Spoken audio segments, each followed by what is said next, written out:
दोस्तों नमस्कार, जय माता दी। दोस्तों अभी जो हमारी वीडियो अपलोड हुई थी बहुत अच्छा आप लोगों का रिस्पांस मिला।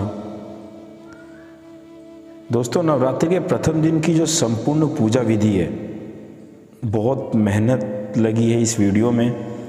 तो हो सकता है वीडियो थोड़ी सी लंबी हो जाए, लेकिन अगर आपने अपनी ज़िंदगी का आधा घंटा पूरी तन्मयता के साथ दिल से माता रानी के चरणों में इस वीडियो को आपने अगर देख लिया, ताउम्र पूरी ज़िंदगी आपको दोबारे किसी से ये नहीं पूछना पड़ेगा कि प्रथम दिन का जो स्वरूप है माता रानी का, माँ दुर्गा का जो प्रथम स्वरूप है माँ शैलपुत्री, उनकी पूजा कैसे करते हैं, ब्रह्मचारिणी जी की पूजा कैसे करते हैं। दोस्तों ये कोशिश है कि आप लोगों के लिए संपूर्ण पूजा विधि, मतलब शुरू से माता दुर्गा के कितने अवतार हुए, तो प्रथम दिन माँ शैलपुत्री की पूरी पूजा, उपासना, मंत्र उच्चारण, है ना, आरती वगैरह सब कुछ मैं लेकर आया हूँ। बस अपनी व्यस्त ज़िंदगी से आधा घंटा, हो सकता है 15-20 मिनट में वीडियो कंप्लीट हो जाए, वो आपको यहाँ पर देना होगा। और मेरा आप लोगों से वादा है कि माता रानी के चरणों के आशीर्वाद से आपको जीवन में कभी किसी से ये नहीं पूछना पड़ेगा कि मुझे पहले नवरात्रि की पूजा कैसे करनी है या दूसरे तीसरे की कैसे करनी है। तो आइए अपनी कोशिश को जारी रखते हैं, माता रानी के चरणों से आशीर्वाद लेते हैं और आपको बताते हैं आज नवरात्रि के प्रथम दिन की माँ शैलपुत्री की संपूर्ण पूजा विधि। दोस्तों माँ दुर्गा के 9 स्वरूपों को इन 9 दिनों में पूजा जाता है, जिसमें सबसे पहले शैलपुत्री, नंबर 2 पे Brahmacharini, number 3 Chandraghanta, number 4 Kushmanda, number 5 Skanda Mata, number 6 Katyayani, number 7 Kalaratri, number 8 Mahagauri और नंबर 9 सिद्धिदात्री स्वरूपों की पूजा की जाती है। दोस्तों यह माँ दुर्गा के वो 9 रूप हैं जिनकी पूजा नवरात्र के 9 दिनों में की जाती है। नवरात्र शक्ति की साधना का पर्व है। यह ऐसा समय है जब हर साधक संसार की सभी तामसिक ऊर्जाओं को छोड़कर सिर्फ माँ दुर्गा की साधना में खुद को मग्न कर देता है। नवरात्रि के पर्व में शक्ति स्वरूपा माँ दुर्गा की मन से की गई उपासना से साधकों के हर कार्य सिद्ध होते हैं और आपकी पूजा से प्रसन्न होकर माँ दुर्गा आपकी हर मनोकामना को पूरा करती है। दोस्तों एक बड़े संयोग की बात है, देखो कल घट स्थापना के समय जब शुरू हुआ तो भारत के नॉर्थ इलाकों में कई जगह आप लोगों ने भूकंप के झटके का बात सुना। कुछ ऐसा प्रतीत हुआ जैसे माता रानी का आगमन हो गया हो। दोस्तों प्रकृति है, प्रकृति में वो शक्ति है जो एक पल में विध्वंस कर सकती है। इसलिए हमें प्रकृति स्वरूप उस माँ के चरणों से प्रार्थना करनी है, हमारे नवरात्रि बिल्कुल शुभ जाएं, अच्छे जाएं। यह साधना शुरू होती है नवरात्र के प्रथम दिन, जब माँ दुर्गा के साथ ही माता के प्रथम रूप माँ शैलपुत्री की पूजा भी की जाती है। नवरात्रि के प्रथम दिन की पूजा के शुभ मुहूर्त, सबसे पहले तो ये ध्यान रखिए दोस्तों, हमने जो घट स्थापना करी थी वो 21 मार्च 10:52 से शुरू हो गई थी और समाप्त होने की जो तिथि है, जो हम कलश बिठाते हैं, वो 22 मार्च यानी कि आज बुधवार 8:20 रात्रि तक चलेगा। ठीक है दोस्तों, जिसका अमृत मुहूर्त है आज सुबह 11 बजे से लेकर 12:35 PM तक। पूजा सामग्री की बात करेंगे दोस्तों, क्योंकि पहले दिन की पूजन सामग्री की सूची आप लोगों के लिए उपलब्ध है। इसमें मुख्य रूप से हमें 3 चीज़ें चाहिए होती हैं। माँ शैलपुत्री की प्रतिमा या तस्वीर, नंबर 2 सफ़ेद रंग के पुष्प और नंबर 3 सफ़ेद रंग की मिठाई। तो दोस्तों यदि आपके पास माँ शैलपुत्री व माँ के अन्य रूपों की तस्वीर उपलब्ध ना हो तो आप माँ दुर्गा की ऐसी तस्वीर ले सकते हैं जिसमें माता के 9 स्वरूप दिखाई दें। अगर वह भी संभव ना हो तो माँ दुर्गा की प्रतिमा या तस्वीर भी उपयुक्त है, क्योंकि माँ दुर्गा में ही उनका हर स्वरूप निहित है। अगर आपने माँ दुर्गा के दर्शन कर लिए, उनकी तस्वीर रख ली, तो समझो आपने उनके 9 स्वरूपों की तस्वीर रख ली। अपनी यथाशक्ति जैसी आपकी सामर्थ्यता हो उसी प्रकार से आप माता रानी के चरणों में वंदन करें।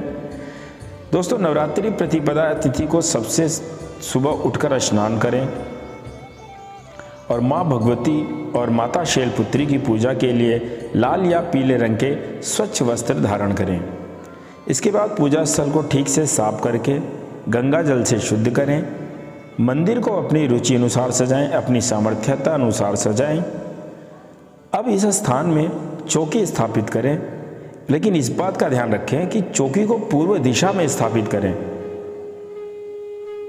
यह इस तरह से हो कि माँ दुर्गा और माँ शैलपुत्री का मुख पश्चिम की ओर हो और पूजा करने वाले का मुख यानी आपका मुख पूर्व दिशा की तरफ हो। मैं आशा करता हूँ आप मेरी बात को समझ पा रहे होंगे। एक बार मैं रिपीट करता हूँ कि आपकी जो चौकी है घर के पूर्व दिशा की तरफ लगनी चाहिए, जिससे माता का जो स्वरूप है, उनकी जो मुख दर्शन है वो पश्चिम की तरफ हो और आप जो पूजा करने वाले हैं भक्त हैं, आपका मुख पूर्व दिशा की ओर हो। स्वास्ति वाचन। दोस्तों सबसे पहले चौकी के सामने एक साफ आसन बिछाकर बैठ जाएं। जल पात्र से अपने बाएं हाथ से दाएं हाथ में जल लेकर दोनों हाथों को शुद्ध करें। अब स्वयं को तिलक करें। सीधे हाथ में जल लेकर स्वास्ति मंत्र का उच्चारण करें।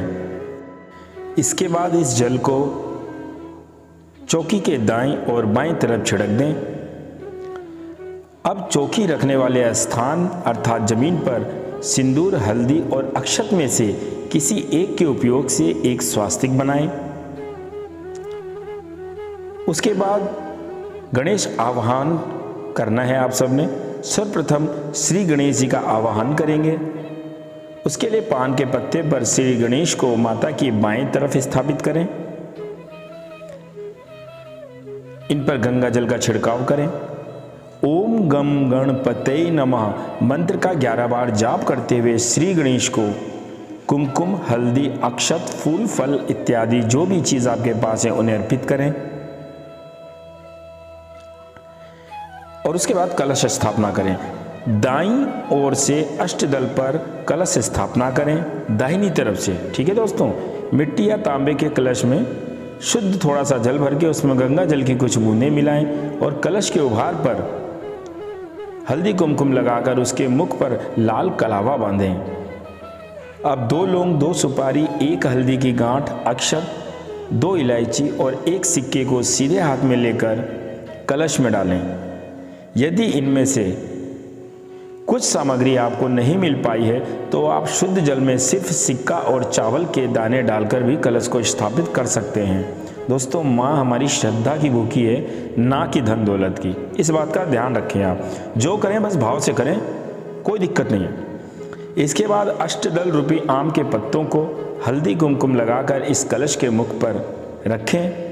अब नारियल पर लाल चुनरी या लाल वस्त्र को कलावा की मदद से लपेट लें और इसे कलश पर रख दें। इसके बाद नारियल पर हल्दी, कुमकुम और अक्षत अर्पित करें और थोड़ा सा कलावा तोड़ के भी उसके ऊपर अर्पित करें। अब बात करते हैं घट स्थापना की। दोस्तों घट स्थापना के लिए सबसे पहले एक मिट्टी का बड़ा कटोरा लें, उसमें साफ गीली काली मिट्टी भरें। अब उसमें जौ या गेहूं जो आपके पास उपलब्ध हो वो बो दें। घट पर हल्दी और कुमकुम लगाएं और कलावा बांधें। इसे अजली की मदद से पानी डालकर सींचें। फिर दोस्तों बात आती है अखंड ज्योत की। अखंड ज्योत के लिए एक दीपक में घी या तेल अपनी सामर्थ्य अनुसार लेकर दीपक जलाएं और इसे एक आवरण से ढकें। ध्यान दें कि नवरात्रि के दौरान प्रज्वलित यह ज्योत लगातार जलती रहे।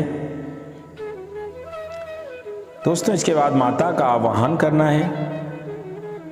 माता दुर्गा के लिए ओम दुम दुर्गाय नमः इस मंत्र के साथ माता शैलपुत्री का भी आवाहन करें। ओम देवी शैलपुत्रे नमः मंत्र का 5-5 बार जाप करें। इस आवाहन के बाद अब माता को कुमकुम हल्दी लगाएं। तत्पश्चात माँ को फूल और माला पहनाएं। दोस्तों यहाँ तक आप लोगों को बात समझ में आ गई होगी। अब हम सामग्री अर्पण करेंगे माता के चरणों में। इसके बाद माँ दुर्गा को लाल चुनरी और जो भी पूरा श्रृंगार का आपने सामान खरीदा है, फल वगैरह, वो अर्पित करेंगे। फिर माता शैलपुत्री को सफ़ेद रंग बहुत प्रिय है, इसलिए माँ शैलपुत्री को सफ़ेद रंग की एक पुष्प माला, सफ़ेद रंग का या फिर फूल या सफ़ेद रंग का कोई कपड़ा बहुत ही सुंदर सा आपको उनके चरणों में अर्पित करना है। माता दुर्गा को हलवा पूड़ी का भोग लगाएं और माँ शैलपुत्री को सफ़ेद मिठाई बहुत प्रिय है, इसलिए पहले दिन की पूजा में सफ़ेद मिठाई का भोग अवश्य लगाएं। दोस्तों, ज़रूरी नहीं है कि आप के पास सामर्थ्यता नहीं है और आप रसगुल्ले खरीद कर ला रहे हैं। चिंता, टेंशन, 150-200 रुपये एक गरीब आदमी के लिए बहुत सारी चीज़ों को जुटा पाना इतना आसान नहीं होता। तो आप केवल 5 रुपये के बतासे लेकर भी माँ के चरणों में अर्पित कर सकते हैं भाव से, सफ़ेद बतासे। यदि आप संपूर्ण श्रृंगार एकत्रित नहीं कर पाए तो माता को केवल मेहंदी अवश्य अर्पित करें, यह माता के प्रिय श्रृंगारों में से एक है। तो दोस्तों, एक बार जय माता दी बोल दीजिए, बस माता इतने से भी खुश हो जाती हैं। माँ शैलपुत्री के लिए निम्न मंत्र का उच्चारण करते हुए अपनी पूजा को आगे बढ़ाते रहें। आप इसमें दुर्गा सप्तशती के पाठ भी कर सकते हैं, उनके मंत्र को पढ़िए। उसके बाद माता रानी की आरती कीजिए और माता रानी की आरती करने के बाद जब आप इसका समापन करेंगे तो उससे पहले दुर्गा माता की आरती के बाद आपने शैलपुत्री माता की भी आरती करनी है, दुर्गा माता जी की आरती करनी है। और उसके बाद जो सारा प्रसाद है वो आपस में और भक्तजनों में वितरित कर सकते हैं, खुद भी ग्रहण कर सकते हैं। इस तरह आपकी माँ दुर्गा के प्रथम स्वरूप माँ शैलपुत्री की दिव्य पूजा संपन्न होती है। दोस्तों, क्योंकि प्रथम दिन की पूजा बहुत महत्वपूर्ण होती है, यह दिन माँ दुर्गा के प्रथम अवतार माँ शैलपुत्री का दिन माना जाता है और इस दिन की गई पूजा आपके लिए बहुत लाभदायक होगी, इसलिए इसे अवश्य करें। दोस्तों, इस वीडियो के माध्यम से जो मैं कोशिश कर सकता था माता रानी के आशीर्वाद से जो चीज़ मैं आप लोगों के पास पहुंचा पाता, जो मुझे उनसे मिल पाई, वो आप लोगों के पास तक पहुंचाने की कोशिश करी है। और मैं प्रार्थना करता हूं कि 9 के 9 दिन इस वीडियो के माध्यम से, इस चैनल के माध्यम से आपको संपूर्ण पूजा का सबसे सरलतम विधि प्रयोग आप लोगों को बताते रहेंगे। माँ दुर्गा का आशीष आपको जरूर प्राप्त होगा। नवरात्रि के हर दिन की पूजा, हर अवतार से जुड़ी पावन कथा को जानने के लिए आप हमारे चैनल से जुड़े रहिए। और यदि आप हमारे चैनल पर नए हैं तो प्लीज़ चैनल को ज़रूर सब्सक्राइब करके सपोर्ट करें, और ताकि इसी प्रकार की धार्मिक मान्यताओं से जुड़ी, पौराणिक कथाओं से जुड़ी, सनातन धर्म की जो बुनियादें हैं उनसे जुड़ी पावन कथाएं हम आप लोगों के पास तक जब पहुंचाएं तो सबसे पहले नोटिफिकेशन आप लोगों के पास पहुंच जाए। मिलते हैं दोस्तों अगली वीडियो में कल माँ दुर्गा के द्वितीय स्वरूप माँ ब्रह्मचारिणी की पावन कथा के साथ। तब तक के लिए जय माता दी।